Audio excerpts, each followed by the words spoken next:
واقعا که تاسف آور است که یک قضیه بسیار خطرناکی نه تنها که از امروز است، بلکه این رحمت خدا بودن که ما 2 سال قبل نسوختیم یا 1 سال قبل نسوختیم. اگر نه ما خود ما در سر باروت شیشته بودیم و اموال خود هر روز در سر باروت می آوردیم و در اینجا است.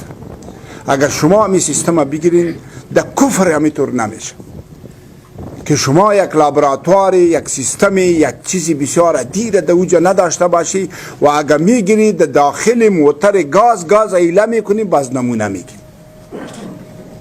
واقعا که خود ما انتحار میکردیم، خود ما میدیدیم که گاز ما میسوزه اما بازم میآوردیم و دولت هم میدیدن به حیث مسئولیت. هیچ نوع ظرفیت وجود نداره. شما که در اوجا برین کل میدیا شما اینطور فکر میکنین که امی مال تاجر در پلوچرخی است و برای هر کانتینر یک قبر جور شده، جر کشیده شده که هیچ کس نرای و همه طور شده بودن که ما را بیارن که ما را بسوزانه. بدبختانه هیچ ظرفیت وجود نداره. یکی سر دیگه می اندازه. موضوعی که شما می بینین ما از همین تریبون به حیث نماینده سکتور خصوصی میگیم. امروز 25% تمام اجناس خصوصا مواد سوخت در کابل و در تمام افغانستان قیمت شده. مسئولیتش دولت داره، مسئولیتش رئیس جمهور داره. 20 روز میشه اعتصاب ترانسپورت است، کسی برش جواب نمیگن. 11-12 روز میشه که سراپی بند هستن، یک پول نمیبراین، یک قران تحویل دولت نمیشه، کسی جواب نمیگن. خساره وارد شده و خساره طوری وارد شده که مثلی که یک آدم تنها یک جور کالا داشته باشه و کالایشان بگیرین و لچ میمانه. او فرق داره با او کسی که او 20 جور کالا داشته باشه 2 جور کالایش بسوزه. ما دریور داریم، ما موتردار داریم و پیشتر در اینجا نماینده میوه تازه و سبزی در اینجا صحبت کرد که ما بیادر میلیون ها دلار نداریم. ما یک 50,000 دلار داشتیم و قرض و نسیه می آوردیم از اونجا و او را آگاهانه شما دونه دیدین که کچالو در چی حال است، پیز در چی حال است، رومی در چی حال است. کفر ما میطور نمی کنن. کشور ایران برای ما دروازه واز میکنن. حتی دین روز ایرانی اینمی میدیا شیشته بود برای ما تانه داده به میوکلای ما که ما حیران بودیم که ایران برای شما دروازه واز کرد و پلیس خودتان برای شما دروازه واز نمیکرد. 80% سوختی که شده از این بی‌پروایی شده. این را بانین که ساختمان وجود نداره، ظرفیت وجود نداره، زیربنا وجود نداره، فساد وجود داره. 20 سال میشه یک پلیس در اوجا هستن حالی تبدیل نمیشه. 20 سال یک پلیس در اینجا چی میکنه؟ فقط برای فساد، برای اخاذی شیشته، برای جاگیر شیشته. جاگیرش است، جاگیر از سکتور خصوصی میگیره. این تقسیمات از ارد میشه. بنان موتر من دروازه بند میشه، سرباز پیر میکنه، موتر چپه میشه و امروز هم استاد است و کل موترها میسوزه. 2000 جریب زمین است در اوجا. اگر این جر کشیده نمیشد این موترها یکشم نمیسوخت.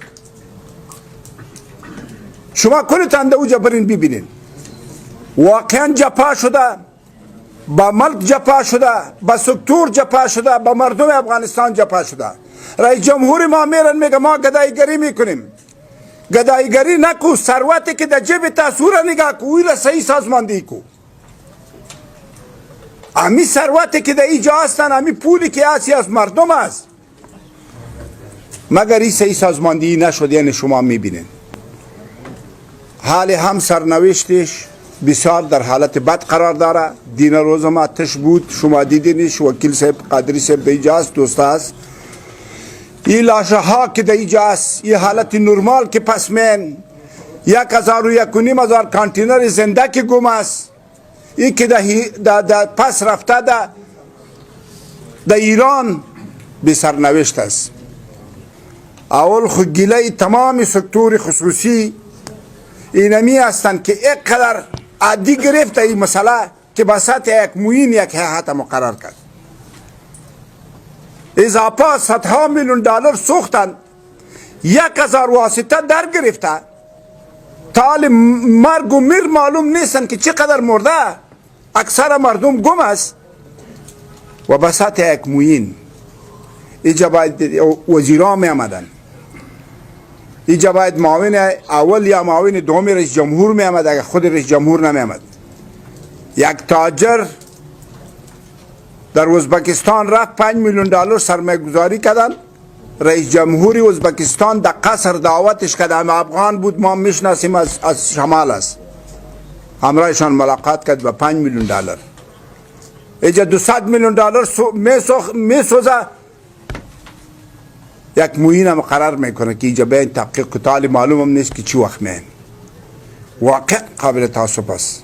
و ما با صفت یک ریش سفید سکتور خصوصی بسیار خفه شدیم که رئیس بیتور یک نظر کرده به این مسئله.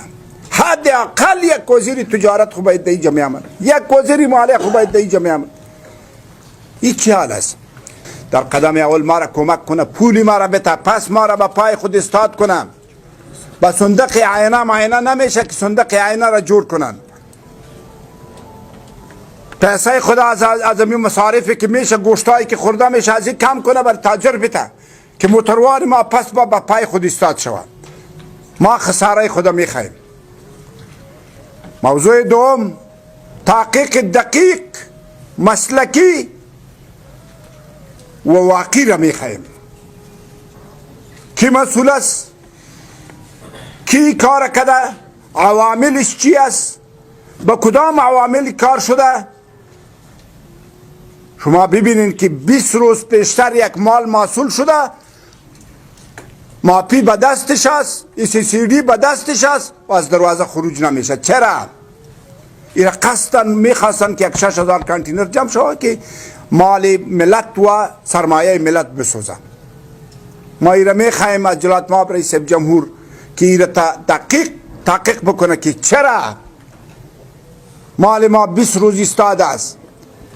در قانون گمرکات نوشته است، دوستا شما خوانده میتونین که بعضی اموال خطرناک که در او تعریف شده خطرناک چی است که گاز هم در او میین 6 ساعت وقت داره که از گمرک ترخیص شود. چرا ما 20 روز ایستاده هستیم؟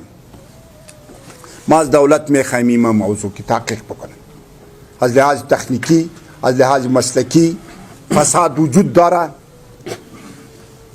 حتی میین در اوجا ششته، شما برین 12 ماه سال است، 24 هیئت آمده در یک سال در اسلام قلعه. این هیئت چی میکنه؟ در اینجا کدام سرحد زیر پای شده یا کدام خطر امنیتی وجود داره؟ بنان این رئیس باید تحقیق بکنه. موضوع سوم، بامی باروت و بامی بمو که در پیرن ما سرشان شیشتیم، در اینطور ما تجارت دیگه نمی کنیم. ظرفیت بسازه، گمرک خدا جور کنه، سیستم خدا بیارن، در ایرات میکنن، در سرحد میکنن، از ما مالیه میگیرن، از ما محصول میگیرن. ما دیگه با این طور یک چیزی دشت خدا، سرمایه خدا آورده نمیتونیم که در اینجا بانیم. وضعیت نمروز را ببینی از این کده بتر است، وضعیت عقینه را ببینین از این کده بتر است، وضعیت ترخم و چمن و دیگه جایی را که ببینید، بولدک که ببینی از این کده خطر است. خوست و غلام خان نو شروع شده از این کده بتر است، حیرتان و شیرخان از این کده بتر است. حتی ترغندی شما در اینجا هستید کلتان میبینید. خدا را هم کنه سری ترغندی، ما در اوجه ذخایر داریم، هر چیز خواهد سوخت، خدا نخواسته. به هر صورت موضوعی که بسیار مهم است، از دولت میخوایم که تاسیسات خود جور کنن و مسائلش سیستم خود جور کنن. سیستم بسیار آزار دهنده است، سیستم واقعا مفسد است، فساد دهنده است، رشوت بازی. چیزی که بسیار مهم است از زمین دقیقا، راه بند است، سرک دمیر داود بند است، تمام افغانستان ترانسپورت پلج است، سراپی پلج است. جلالت مآب رئیس جمهور اینا میره پایان بتین. اگر نه مردم افغانستان خبر شوین سکتور خصوصی مسئول نیست، قیمتی میشه، قاطی میشه، هر چیزی که میشه مسئولیت به دوست حکومت است.